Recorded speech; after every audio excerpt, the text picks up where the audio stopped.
sejak kebangkitan ulama bersama pengikut-pengikutnya istiqomah dan setia jaga akidah dan sunnah Rasulullah.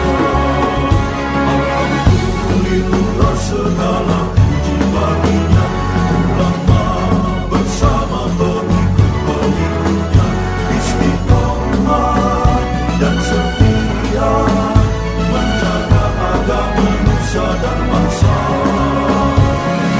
Mari kuatkan niat kita, kita bulatkan tekad kita, terus lanjutkan amal kita, mengembangkan hikmah kita. Bismillahirrahmanirrahim. Qala al-mu'allif rahimahullah wa nafa'ana bihi wa bi ulumihi wa bi barakatihi fid dharain amin. Ad-darsul hadi wa thalathun fid dafni. Pelajaran yang ke-31 dalam menguburkan mayit. Dufinal mayyitu atau dafnul mayyiti fardu kifayatin bil ijma'i. Menguburkan mayit itu hukumnya fardu kifayah secara ijma'. Lianna fi tarkihi hatkan li hurmatihi, karena dalam meninggalkan penguburan mayit, tidak menguburkan mayit, hatkan itu ada merobek-robek atau merusak dihormati untuk hormatan, untuk kemuliaannya mayit. Hukum menguburkan mayit sama seperti hukum urusan jenazah yang sebelumnya, memandikan, mengkafankan, mensolatkan, hukumnya fardu kifayah secara ijma', fardu kifayah. Kenapa harus dikuburkan? Untuk memuliakan. Walaqad karramna bani adama wa hamalnahum fil barri wal bahr. Namanya manusia sudah kami muliakan, Allah sebut itu. Maka jangan sembarangan kalau meninggal ya harus dikubur. Untuk apa? Justru untuk memuliakan. Karena kalau nggak dikubur, ini khawatir timbul fitnah. Ini dari mana? Ini baunya ya. Timbul fitnah kan jadinya. Atau mending kalau cuma bau doang, makanan anjing. Kan jadi geger semuanya. Maka untuk memuliakannya justru dikembalikan ke tanah tempat asalnya dia. Penguburan mayit fardu kifayah, karena dalam menguburkannya ini justru ada cara kita untuk memuliakan mayit. Wal afdalu ayyudfana fil maqbarah, dan yang paling utama, yang afdol itu hendaklah dimakamkan atau dikuburkan fil maqbarah, di pekuburan. Lianna Nabi sallallahu alaihi wasallam, karena Nabi kana yadfanul mauta fil baqi. Nabi itu dulu menguburkan orang-orang meninggal dalam al-baqi, dalam satu pekuburan yang namanya baqi. Masih ada sampai sekarang baqi. Di Madinah baqi. Wali'annahu yunalu du'aul marin wazairin, dan karena dengan dikuburkan tadi maka akan diperolehlah doa orang-orang yang lewat, wazairin, doa orang-orang yang lewat dan orang-orang yang berziarah. Hendaknya ini afdoliyah sifatnya, bagusnya kalau menguburkan mayit ya di komplek khusus, maksudnya di satu wilayah khusus yang namanya pekuburan atau pemakaman. Bagusnya jadi dikumpulin bareng-bareng. Boleh nggak di samping rumah? Ya boleh aja, cuma afdolnya tetap di makbaroh, di tempat-tempat yang memang disediakan untuk pekuburan. Kalau di samping rumah syarat dan rukunnya terpenuhi ya boleh juga, cuma kan jadi nggak afdol, kurang afdol. Khawatirnya ntar zaman berubah, sebelah kiri kanan udah pada dibayarin sama kontraktor.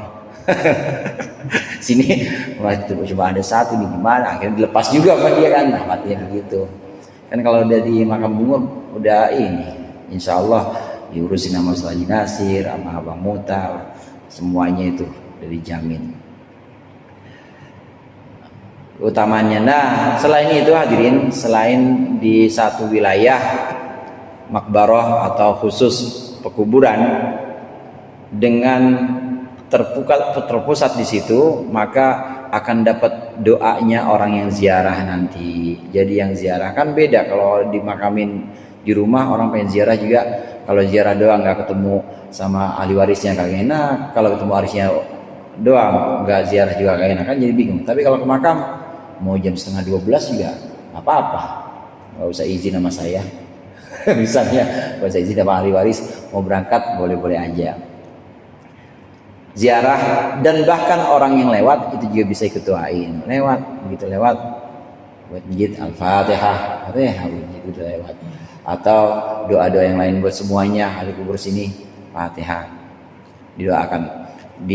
Memang dianjurkan saat kita lewat pekuburan umum, pemakaman umum, asal itu makam orang-orang Islam ya, maka kita dianjurkan untuk berdoa. Ada yang mengajarkan baca surat Qul yang 3 itu, Al-Ikhlas, Al-Falaq, Al-Nas. Udah, Allahumma awsil thawaba ma qara'nahu, gitu aja. Allah, sampaikanlah pahala yang aku baca ini kepada seluruh ahli kubur yang ada yang saya lewatin ini. Seneng banget itu saudara, pada rebutan. Kita nggak ngeliat aja, ngeliat kabur kita. Besok kagak lewat lagi. Itu benar-benar diharapkan itu. Kalau yang rutin dikirimin mah kayak jamaah Al-Huda enak, ada kiriman rutin gitu ya, COD. Misalnya ada yang bisa diambil. Nah kalau yang nggak pernah dikirimin, begitu kita lewat kita baca, seneng banget itu, pada rebutan. Ada juga yang mengajarkan baca Allahumma rabbal ajsadzal baliyah wal idhaman nakhirah allati kharajat minad dunya wa huwa mu'minah wa hiya mu'minah adkhil alayya ruhan adkhil min indika ruhan wa salaman minni salamun dara qaumin mu'minin. Wahai Allah, Tuhan seluruh tulang belulang yang telah hancur dan seluruh jasad yang sudah berserakan, kembalikan kembali ruh mereka dan sampaikan salam dariku, salamun dara qaumul mu'minin. Sampaikan, bangun semua itu, dikirim langsung oleh Allah ruhnya, bangun jawabin salam kita. Ntar sampai rumah kita ngimpi datengin. Makasih ya bang. Apa saya yang tadi dikirimin ya, iya besok jangan lagi. Besok lewat itu lagi datengin mulu.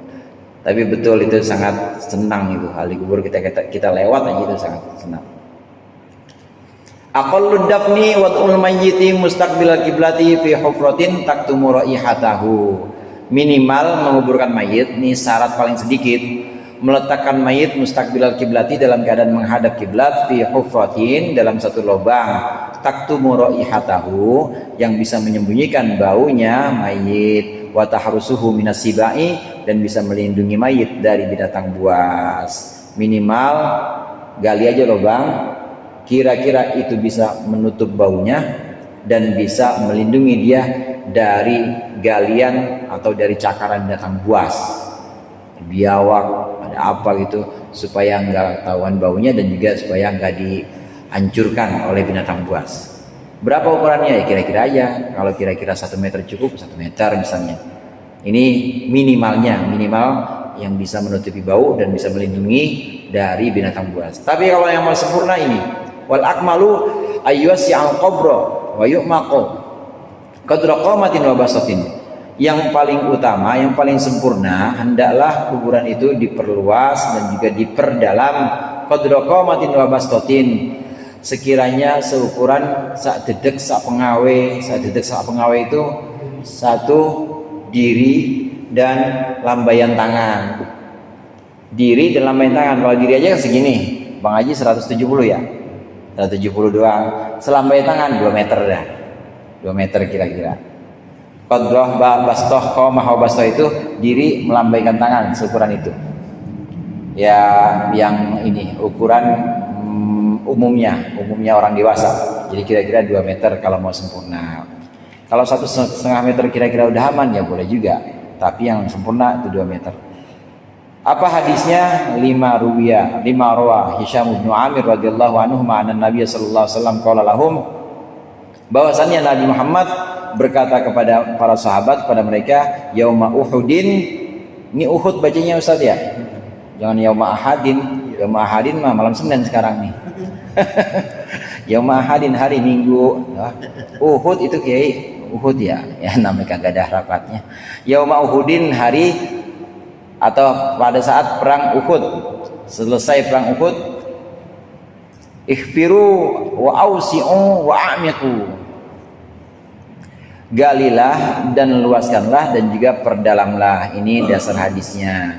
Wa yuj'ala lahu fi lahdin fi janibihil qibali biwad'il mayyit fihi, dan adalah dijadikan bagi si mayit dalam sebuah lahat di sampingnya yang menghadapnya, untuk tempat menghadap al-qibali, maksudnya yang menghadap kiblat itu tempat menghadapnya, biwad'il mayyit fihi, dengan meletakkan mayit dalamnya.